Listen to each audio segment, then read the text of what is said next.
C'est comme si on avait un truc dans le bide et qu'on le régurgitait pour le mâcher. C'est un peu dégueulasse, j'avoue. Enfin, un peu vache qui bouffe de l'herbe, mais j'avoue, le fond, il était sympa à la base.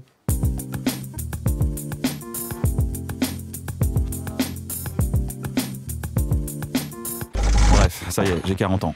Bon, il faut surveiller l'hypertension et le diabète, hein. Pourquoi j'ai quoi? 40 ans. Petite merde. Quoi?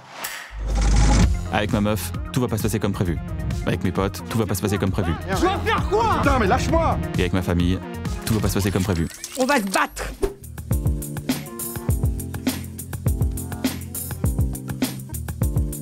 On garde le format, on garde le peps du format, mais on s'en sert aussi dans la narration. Mais le plus important, c'est l'histoire. Pour nourrir cette histoire, on a attendu plus de 10 ans de récolter des idées, de noter, de voyager avec mon pote, de discuter, de rigoler, de vivre des choses. On se sert de l'autofiction avec mon pote Bruno pour justement servir un propos, une histoire, une évolution. Bah, on va piocher dans nos vies. La première problématique du héros, c'est de se rendre compte qu'il a jamais réellement fait de choix dans sa vie, et ça, c'est un vrai problème. Et c'est une partie de moi, ça. C'est pas... Je parle en fait d'une facette de moi. Et il y a un truc qu'on a compris avec Navo, c'est que si c'est pas difficile, c'est que c'est pas un choix.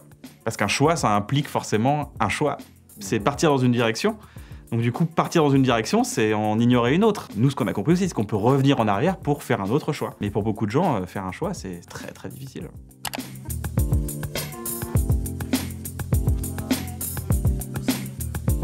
J'ai une démarche assez intéressante, c'est que mon psy m'avait dit un truc, il m'avait dit je vous psychanalyserai pas parce que ce que vous faites dans votre écriture, c'est le travail de la psychanalyse. On passe beaucoup de temps à pas discuter. Puis des fois, il y a un jeu d'ego, genre non, je dirais rien, genre...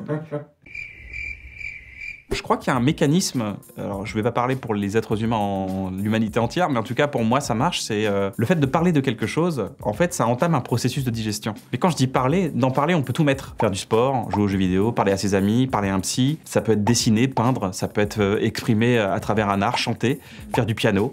Ça, c'est parler. C'est comme si on avait un truc dans le bide et qu'on le régurgitait pour le mâcher, un truc qu'on n'arrive pas à digérer, et cette fois on le mâche en parlant, et en fait bizarrement on arrive à le réavaler derrière pour que ça... C'est un peu dégueulasse, j'avoue, l'image n'est pas ouf.